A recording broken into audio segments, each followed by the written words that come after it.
hvor har man haft det så løs? Og hvor det så løs at ta jeg en mæver og en kona blir gift, så droppar konan sutt etternavn, og hun teker vi mansens etternavn. Hvor det så? Jo, til skjønnelig tekjen om til at nå vil det 2:8. 2 vil det 8, Genesis 8, og Genesis 2, særlig 2. 2 vil det 8, og de er ikke langer 2. Konan gjever seg under sin mann, hun avkleier seg sitt fyrre navn, hun fyrer undan herradømmen til pappasynnen, hun gonger undan syne att, hun fyrer undan herradømmen til pappasynnen, og hun gjever seg under sitt nødja hødd, som sin mævor, og i tog teker hun vi hansara etternavnet, som har skjønnlig tekjen om til at nå hun hansara kona. Tog sier til at koner som nokta at droppa sitt etternavn og takka vi etternavn til mannen til atlar oppumpajar ressoka hekser. Kvørt han øynast av øyn. Åttan undan takk. Hatt det alltid vært så at ta i 2 ganger saman tjonaband så mæveren så teker kona vi mansens etternavn. Hatt nekka nøyt som kom opp vid ressoka fjästen och så ressoka andanon, ressoka djävulen säger. Kone vill halda sitt etternavn. Att det är kristligt, att det är godligt. Att det var Sverige inte vi har norr. Nej, ta en kona giftest så fär hon ett nytt hödd. Och till mävren så henne.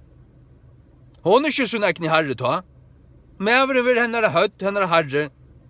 4 Korinth 11, läs det. 4 Korinth 11, 8-3. Ekta mävren höver ekta konar.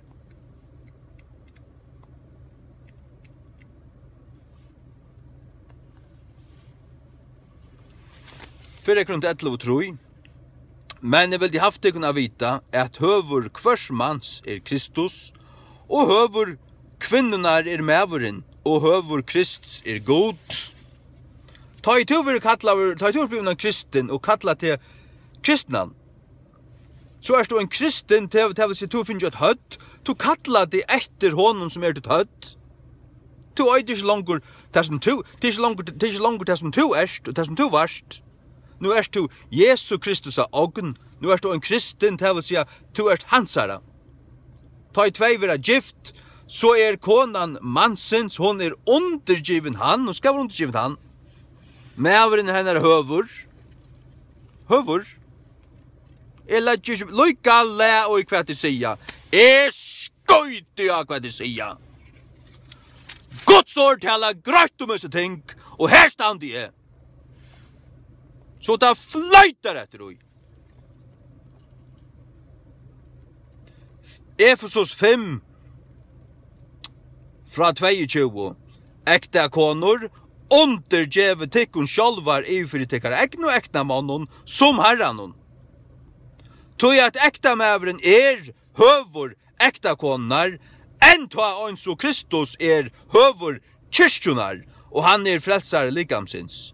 Tessvegna, ans og kyrkjan undergjeni fyrir Kristi, såløys veri ekta konar fyrir sunn egn og ekta mannen, og i ötlun loton. Og i ötlun loton skulle vera undergivnar fyrir tekkar egn og ekta mannen. Lykka som kyrkjan undergiven Kristi, han hennara høvor, såløys mæveren høvor konunar, om de kun dama det loj til lykka fort, men Guds år stendur, og til fyr angan vi. Skøyt Jakobse, landet vil lovgjeva, og hva kvinnerna vilja pressa og trusta og pissa altså til. Skøyt Jakobse sier, Guds år stendur stadvek ved makt, og god hever ratt. Mæveren høver til konene. Gjør så vel, det kan ha kavhøyten og trumpar. Jeg sier at her vera høyendom, og det må jeg lukka forklare. Det som jeg kan snakka om her, høyendom, hvordan jeg kan si det. Men det jo ikke nekka brått og nekka Guds bå, kan du så si. Ja, det var ikke vel. Men at det avdøkker at hjärsta le som møtræs i møte det som Guds år sier. Det tog jeg sier det her. Hatt det hjertelig som hatt det ikke inspireret av Guds åre. Særst i alder, nekker alder nå, kanskje ikke så nekker alder her i Førjen, kanskje halv og tver alder har vi haft det så. Hvis du først og etter om 1800 og trus og et eller annet, så det deg son og døtter i Førjen.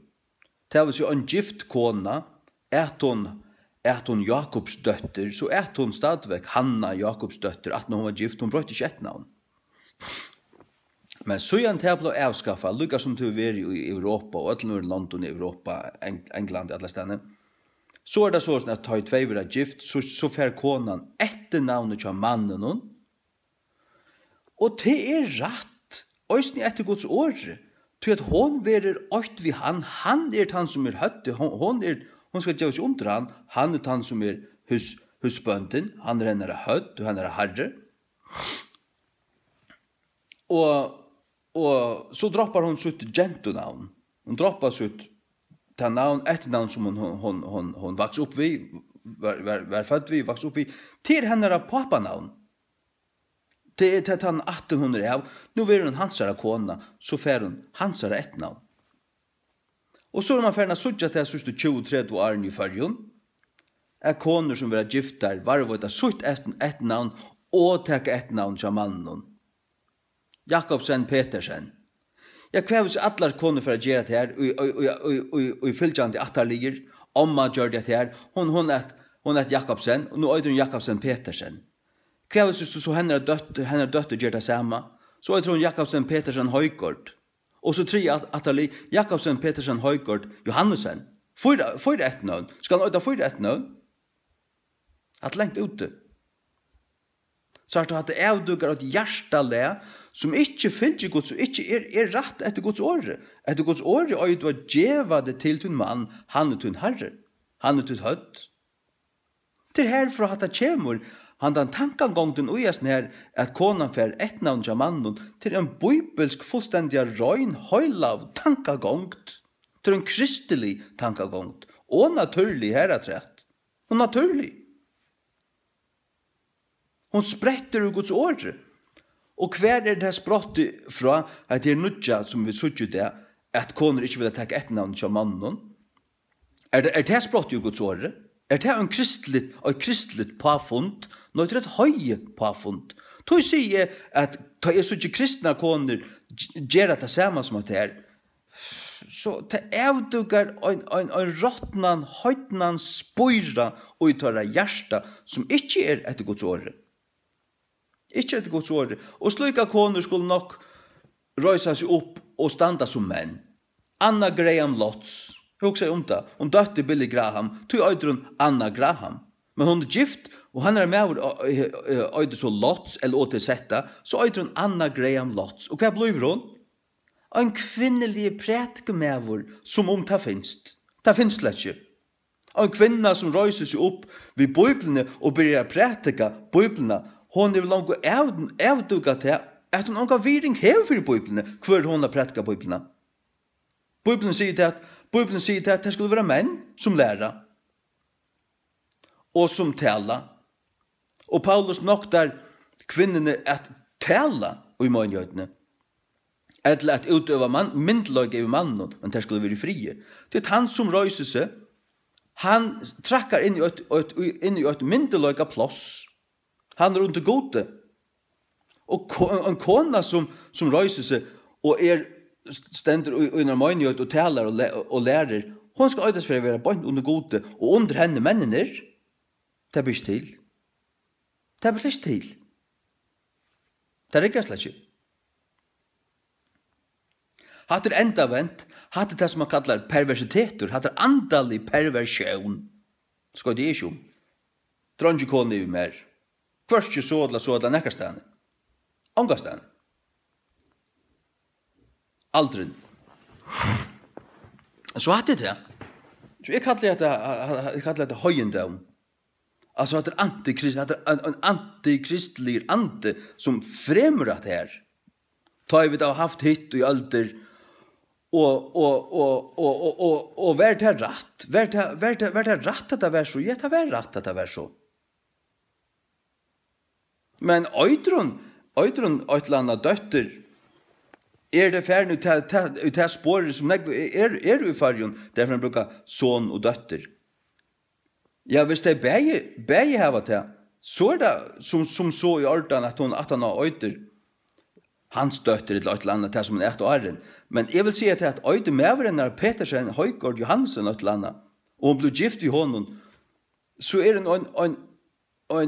en møtresen, opprøstrasjon, oppumpa heks, hvis hun så stadigvæk vil øyda, så et gentunavn, og nokter at øyda mannsens navn. Det er imøte tog som har vært, og imøte tog som Guds år sier. Hatt er evdugga til at du er møtresen, opprøstrasjon, og vilt ikke, egentlig vilt varvøyda til et egna herredømme. At det evdugga til at ønsken herre i mer, gjør som jeg vil, en frekk madamma, og en trosk heks. Til hva det viser. Og hekk etter, der koner som gjør det her, der jo akkurat så. Troskar, hekser, under djæveljar, der bodjas ikke for nøkru mannen, der heta mannen.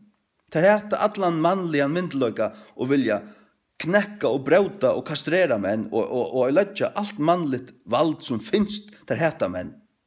Det var det. Sannførder om at her. Gjør så vel. Sannløygan, bønt framan nå, ennå fer, gjør så vel.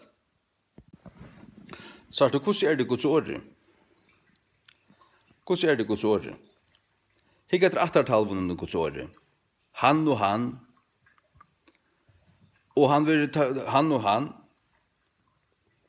tess og tess sonar. Ja, David Uysais sonar. Hvordan mamma hans her?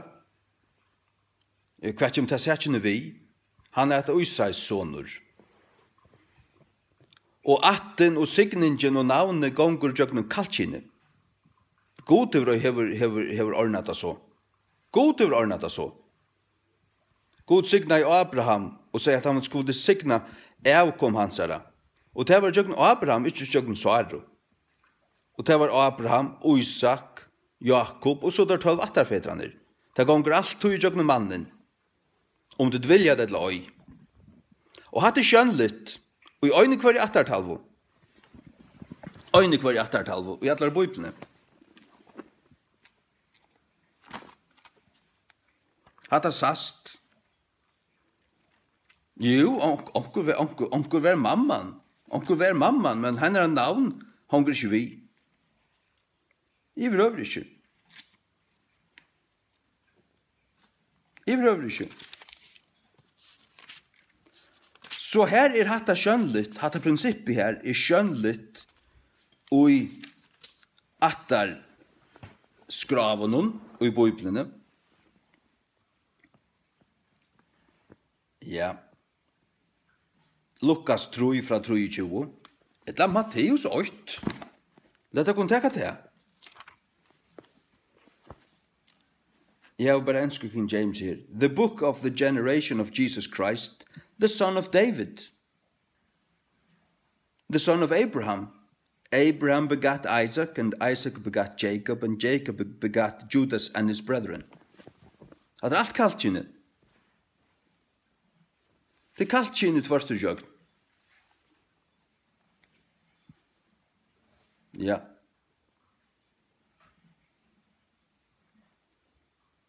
Tog det såleis at tar man kommet her til i en samfunn at man brukar atternøvn, ikke son og døtter, men til atternøvnene.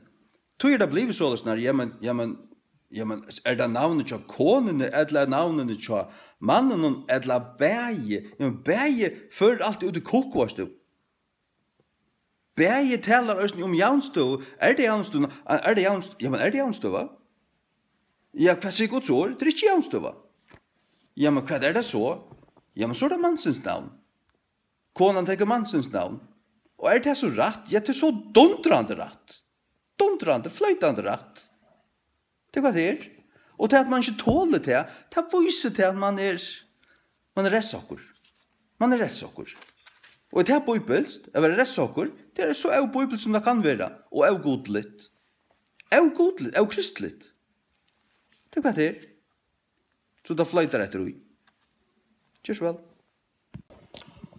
Og hvis man sier som så, nei, vi vil behalda beinøvnene, men at det som du snakkar om at etnøvnene markfaltast, ødlenga vi, tilsjående pura bort vi, så at vi gjør det sånn at det bare det sørste, du vet, det gonger vi gjør det.